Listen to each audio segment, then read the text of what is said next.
It is now my pleasure to get to introduce Dr. Will Tuttle, and he gave me a bio so I don't get to just make stuff up, which could have been interesting, but this looks pretty interesting, so I'm happy to share this.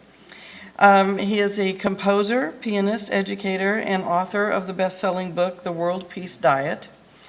He is devoted to providing uplifting and healing original music and to helping people awaken their inner wisdom and genius. He has presented lectures, concerts, and workshops throughout North America and Europe. He has a PhD in education from the University of California, Berkeley, focusing on educational intuition. I'll have to ask you about that later. He taught college courses in philosophy, humanities, mythology, creativity, and comparative religion.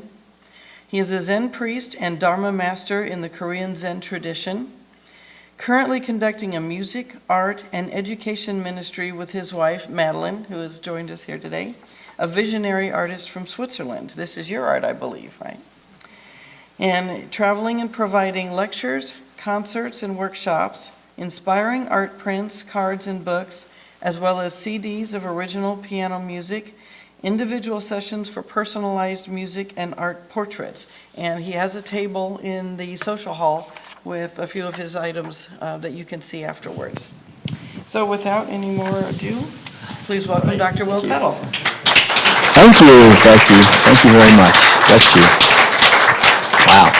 It's great to be back again here and to see all your sunny faces this beautiful day and to be part of this opportunity that we have to remember the truth, even though I think in many ways we're encouraged to forget that when we leave here and go out into the hustle bustle of a very often competitive society. How's everybody doing this morning? You're looking good. Great.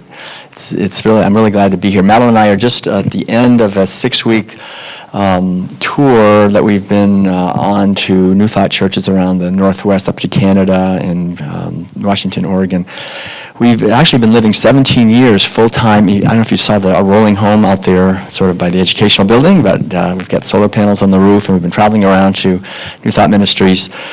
And as we know, the theme today is peace.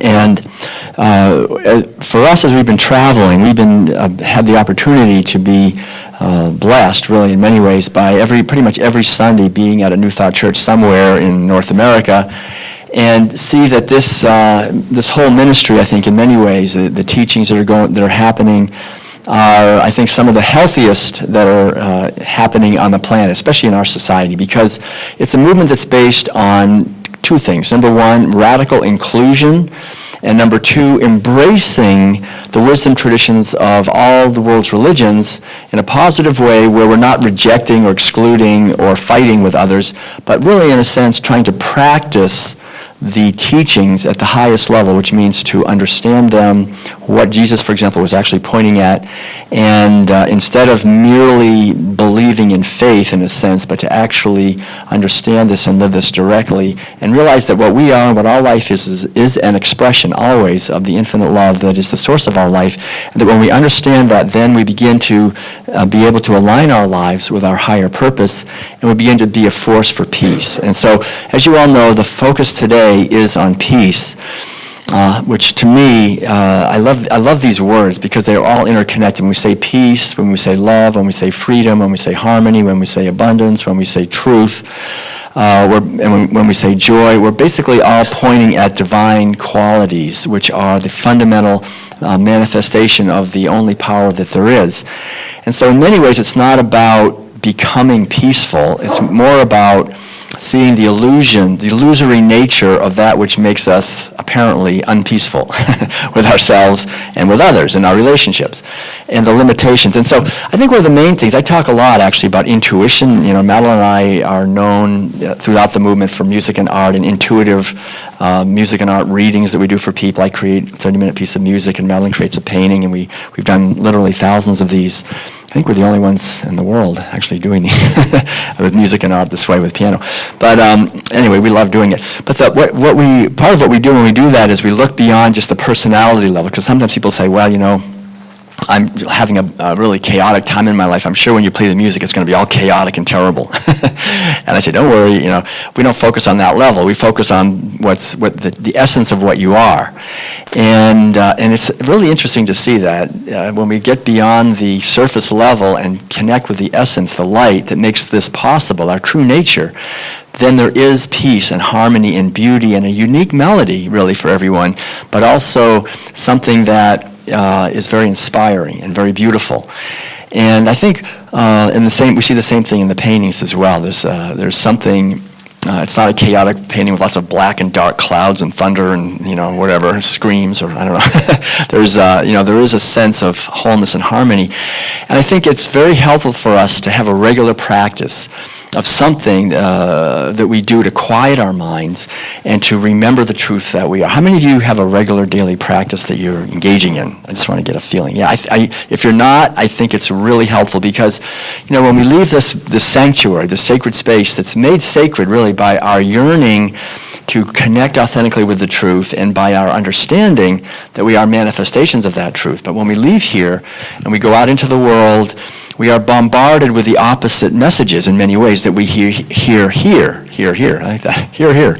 And so the messages that we hear here are messages that reaffirm, in a sense, the underlying wisdom that we're taught to forget. And so one of the things that I've realized in giving these myself, not only giving the teachings as best I can, but also living them, is that all of us have been born into a society that's in many ways programmed us from the time we're little kids, from the time we're little infants, with a series of thoughts and ways of seeing the world that are not in our best interest. In many ways, we learn to see with an eye where I'm trying to manipulate others for my own benefit. I'm trying to keep away the things I don't want and resist them, and I think things I want to just try to get them. And there's this whole feeling that my life will be better if I can manipulate the outer world in the ways that I want. So when you have a whole population of people that are doing that are basically identifying with being a fundamentally separate self, this is what is called, in the Buddhist tradition, samsara. Samsara is translated, it means suffering that never ends. So when we're under the delusion of being a fundamentally separate self, that I have to get what I want and keep away what I don't want, then we're creating suffering, not only for ourselves, but for others. When we're able to let go of that, to see through that, and to understand the truth that Jesus, for example, was pointing to, that what we are is a manifestation of an infinite love, always, and that our good can never be kept from us. And that we're here not to get something, we're here to give something. We're here to give the unique blessing that we're here to give and to discover that. And that's where our intuition comes in. It's so important because essentially if I'm only being guided by the cultural program, by everything that, my parents told me, my teachers told me, all the ministers told me, except for Reverend Andy, not him, but the other ministers, all these things that they told us growing up, and what the Walmart ads are saying, McDonald's ads, all this stuff, we get bombarded with thousands and thousands of messages, and they live inside of us, and in many ways they're propelling us very powerfully, these messages, and the program, the language, everything, our past experiences. And so what intuition is, though, is instead of being propelled by that whole inner programming, we're being propelled by a higher knowing, a wisdom that connects us to the source of what we are. When that happens, then we're being guided by not only what we call our intuition, but by the truth that we are, by the spiritual reality, the transpersonal dimension. Really when Jesus talked about this, and this is the ancient spiritual teaching that runs through all of the world religions, he said the most important thing is to love God and love your neighbor, right? Loving God means this. It means to have an authentic connection with the transpersonal dimension, the dimension beyond the program, the personality, the mask that we wear. And when that happens, then we have an inner guidance system that will allow us to live our lives authentically. It doesn't mean that suddenly my life becomes a bed of roses and nobody ever says anything I don't like ever again or whatever. It just means that now I'm living my life. And that is inherently satisfying. That's something that I think when each one of us does that, when we connect with our intuition and we begin to live our life, we're not just following the program, we're connecting with a higher knowing that we realize that what we are is infinite consciousness, that what we are was never born and will never die, that we are the light that makes this appearance possible, and that we have a purpose to fulfill in the short time we're here. And the time goes by quickly. I feel a young person, although I have to say, I remember when I studied Chinese back in the, I guess it was in the mid-'80s in Oakland, and I left studying Chinese, and I remember our Chinese teacher, she was so cute. She was from China, and she kind of shook her fingers at us. She said, all you people, you're so young, you think you know so much. But he said, if you lived in China, you don't know anything until you're 60 years old. Nothing. And now I can actually say I know something if I'm in China. Yay. So now you have to listen to me. But the idea is that, when we are able to connect with an inner knowing that is our own true nature, and follow that. This is, I think, what the Bible talks about as the pearl of great price. This is the most precious gift. When this inner knowing, this intuition that we can learn to rely upon and trust to guide us to live our unique life. And when that's happening, we'll have a fundamental sense of joy. It doesn't mean our life is always easy, but there's a basic sense of joy and that underlies things, and a basic sense of gratitude. I really want to say one of the things I've been finding lately, and I think I love this saying by Abraham Lincoln. Apparently, it's attributed to him. He said, "I believe every man," very kind of sexist language back then, but every person. He said, "I believe every man is as happy as he decides he's going to be." This idea, and really, what that's pointing at is that all of us can cultivate inner attitudes that are positive, that reflect the truth that we are. And one of the most positive is, of course, is inner peace. But I think one of the things that leads to inner peace more powerfully than anything is gratitude. A sense of gratitude for whatever's happening. Even when something happens, sometimes Madeline and I, something will happen and be like, well, look at this. We just, whatever happened, And then we'll say, well, I can't wait to see what great thing is going to come out of this, I can't wait to see it, have a sense of gratitude. Well, something is going to be, and I'm telling you, it's amazing how really good things come out of what looks like are going to be bad things. And so I think this kind of understanding that what we are is larger, and that what we are is what makes this appearance possible, gives a foundation. So I want to encourage all of us to cultivate this. There's a nice image, I think, from the Buddhist tradition. There's the image is of a footprint. The idea is that if you, for example, are taking a walk on the beach and you see some footprints in the sand, and then you go up, you would not go up to one of the footprints and start talking to the footprint, right? You wouldn't say, well, hello, George. How you doing this? Boy, you're looking a little sandy and shallow today. Or maybe you should, get a little deeper or something. We know it's just a footprint. It's not the being that made the footprint. But what we tend to forget, I think, because we're, in a sense, in our culture, we're forced to sort of stay on the shallow surface of things. We tend to identify with the footprint. See, what you're looking at right now, here, talking to you, is really a footprint. You cannot see the being that makes this appearance, move its arms and so forth, and talk. The being that we are, the being that every being is, whatever your race or your age, your species, your shoe size, or whatever it is, the being itself is infinite and is never damageable. It is of the nature of love and joy and freedom, and is having an adventure here on this planet for a short time. It goes by really quickly. I think we're finding that out. And so what is the gift we can give while we're here? I think the greatest gift we can give is to uncover the truth that we are and present that to the world the best we can, and that when we do that, we automatically encourage and empower others to do the same thing. In my own life, I remember I was born and raised in Concord, Massachusetts, and it was kind of a neat place just because there were a lot of transcendentalists there. There was this whole thing of Emerson. I was born in Emerson Hospital. I went to Thoreau School and Alcott School. Learned to swim in Walden Pond, and and I found out later that these really were the people that for the very first time in North America brought the teachings from Asia here. So, Thoreau, for example, back in the 1840s had the largest collection of books on Taoism and Buddhism and Hinduism and Vedanta and so forth. And so bringing in these teachings that God is infinite mind, that God is infinite principle, that God is equally male and female. The fundamental teachings that are part of our human heritage that had been more or less forgotten and suppressed by the Western establishment, but were brought in again, and we're vivifying the whole New Thought movement and Ernest Holmes and so forth, and bringing this much richer, deeper, more liberating teaching that's really an ancient teaching, actually. It's part, again, as I say, it's something we can all discover, and it's been discovered by others.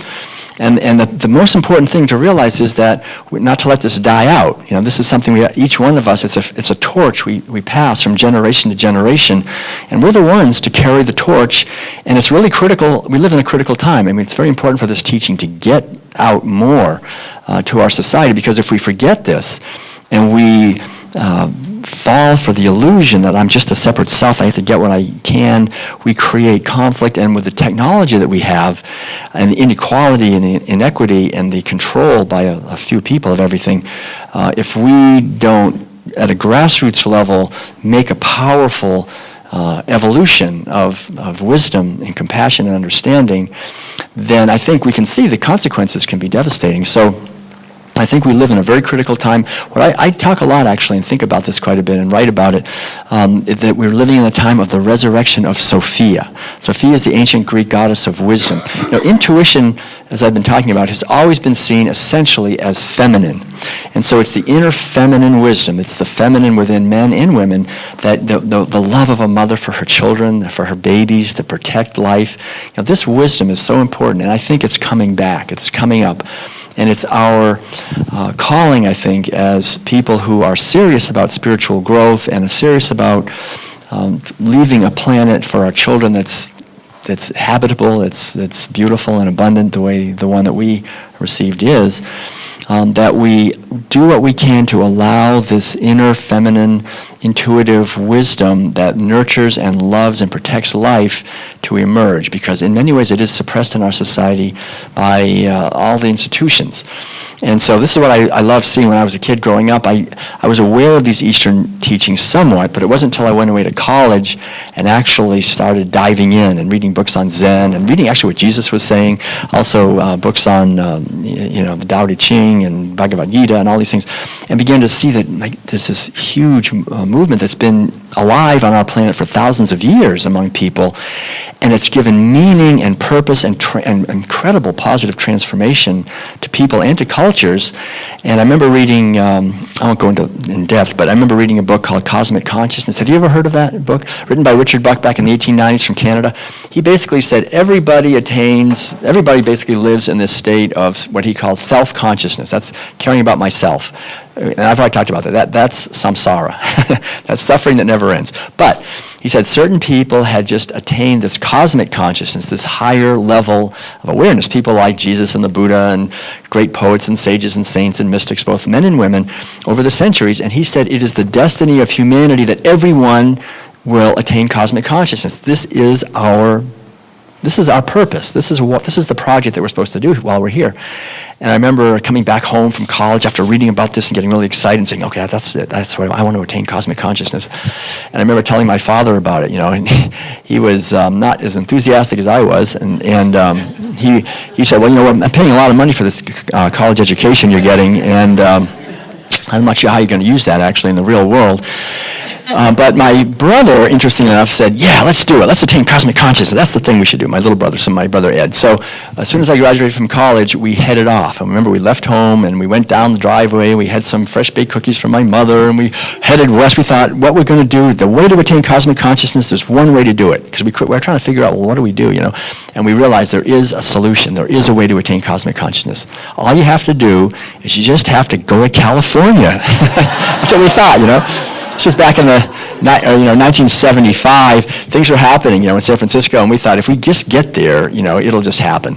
So, but unfortunately, we got as far as Buffalo, and after about a month being on the road and working our way west, we got to Buffalo. Then we headed south. It's getting cold. I figured that out. And we walked all the way down through many, it took us months, many months down through upstate New York, Pennsylvania, down through West Virginia, across West Virginia into Kentucky, across Kentucky down into Tennessee. And in Tennessee, we finally ended up at a place called The Farm. And The Farm at that point was the largest hippie commune in the world, almost 1,000 people, and they were pretty much all from San Francisco Bay Area, California.